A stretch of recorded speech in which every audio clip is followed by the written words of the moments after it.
নমস্কার, আজকে আমি বানাবো দুধ শুক্তো। দুধ শুক্তো বানানোর জন্য কড়াইতে প্রথমে তেল দিয়ে দিলাম।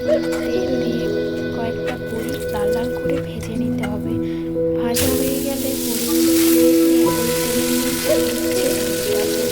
দিয়ে সামান্য পরিমাণে লবণ দিয়ে ওগুলোকেও খুব ভালোভাব করে লাল লাল করে ভেজে নিতে হবে।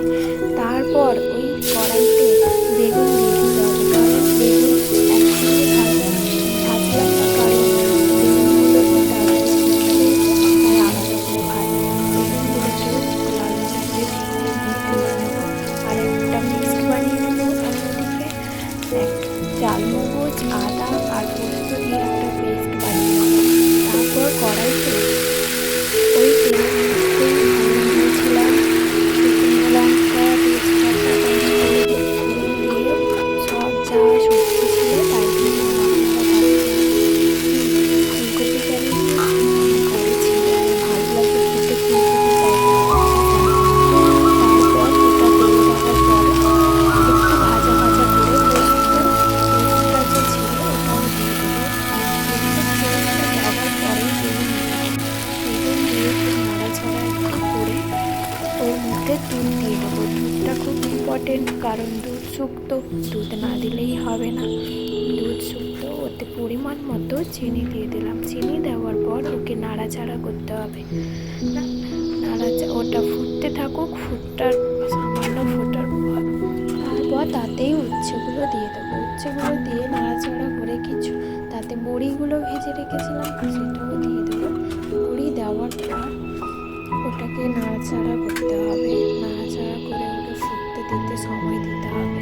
তার মধ্যেই আমি কয়েকটা কাঁচা লঙ্কা দিয়ে দিয়েছিলাম।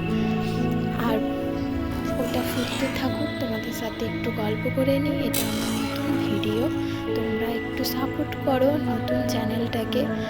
আস্তে আস্তে আমিও তোমাদের সাপোর্ট করব, তোমরাও সাপোর্ট করো নতুন চ্যানেলটাকে গ্রো করার জন্যে।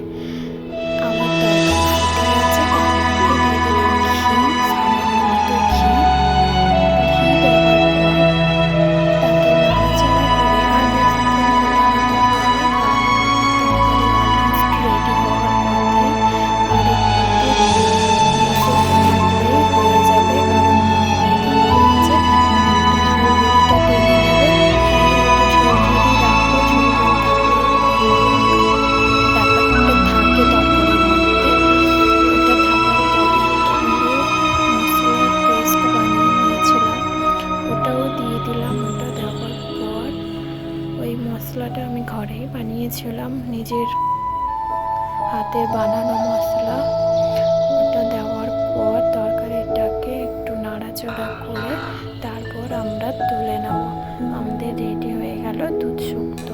আপনাদের কেমন লাগলো আমাকে জানাবেন।